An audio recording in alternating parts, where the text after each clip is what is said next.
जय जगन्नाथ आपण समस्त बहुत बड़ गोटे खुशी न्यूज रही होमगार्ड रो वैकेंसी फाइनाली रिलीज हो सारी केते नंबर टोटाली वैकेंसी रही एज केते नौची क्वालिफिकेशन कौन रही समस्त information A to Z information ये वीडियो आज आम देखा तेणु वीडियो को लास्ट जाए देखु प्रथम तो ये जो आपण मैंने लेटर देखुं 13 फेब्रुआरी आसी देखु एटा आपण मानकर कौन लिखा जाइए लेटर टे ना to fill up vacancy in home guard रे थिबा समस्त वैकेंसी को पूर्ण करिया पई ये विभिन्न थाना रे लगी थाना को एटा फॉरवर्ड करा जाइए नोटिस टे। तो ये जो नोटिस टे आपण माने देखुचंती एटा क्लियरली कलाहांडी जिला पई ओके। तो केते नंबर वैकेंसी अछि से सब हम डिस्कशन करिबा। प्रथम देखंतु कलाहांडी जिलार प्रत्येक पुलिस थाना गुडी करे गृहरक्षी पदवी निम्नलिखित संख्यार खाली अछि तेणु इच्छुक व्यक्ति माने निर्धारित दरखास्त रे आवेदन करिया पई आह्वान करा जाउछि।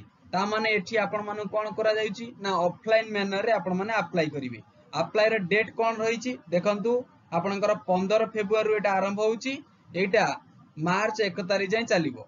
15 फेब्रुआरी रु मार्च 1 तारिख भितरे आपण माने इच्छुक जो माने प्रार्थी अछंती से माने अप्लाई करि परिबे। ऑफलाइन माध्यम रे अप्लाई करिवे तार डिटेल देइछि कोउटी आपण माने पठेइबे। देखंतु दुर्गपति गृहरक्षी बाहिनी कलाहांडी भवानीपाटना 766001 एई ठिकाना रे से माने कोन करि परिबे ना आवेदन करि परिबे जो माने इंटरेस्टेड कैंडिडेट अछंती।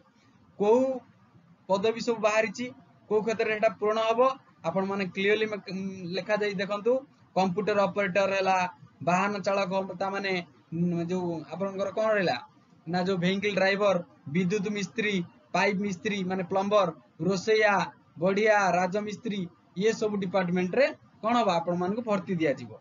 तेणु ये जो आपण माने पदवी रे जो फॉर्म टे पकेइबे से क्लियरली कहिछि एई विभाग रे जेहेतु आपण मान को अपॉइंट दिया जिवो एई विभाग रे आपण मानकर दक्षता सहित ज्ञान रहितो मजे दरकार क्लियर।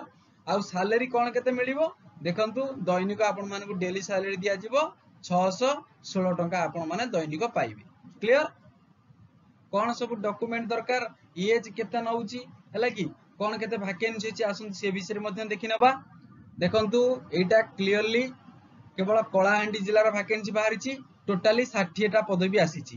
तो भवानीपाटना टाउन रो 8 टा भवानीपाटना सदर रे 6 टा वैकेंसी केसिंगा रे 9 टा नरला रे 7 टा लांजीगड़ 3 टा।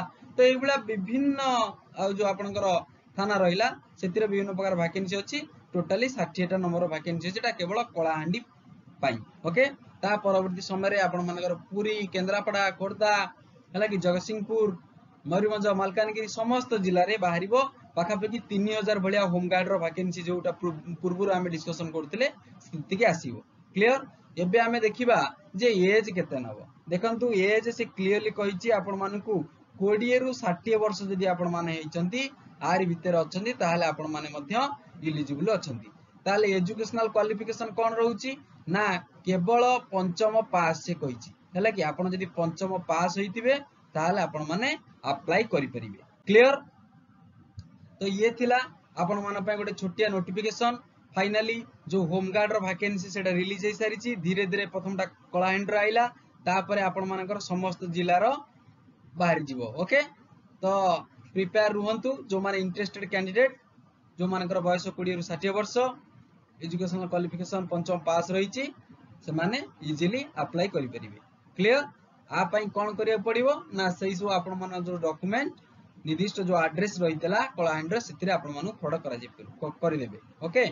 तो जो माने नुवा अछंती चैनल टू सब्सक्राइब करि देबे वीडियो टिकु लाइक कर देबे बेल आइकन टू प्रेस कर देबे थैंक यू ताकि प्रत्येक नोटिफिकेशन आपण पाखरे पहुंचीबो जेतबेला हम प्रत्येक वीडियो कोन अपलोड करिवो आपण पाखरे आगे पहुंचीबो। Thank you God bless you all.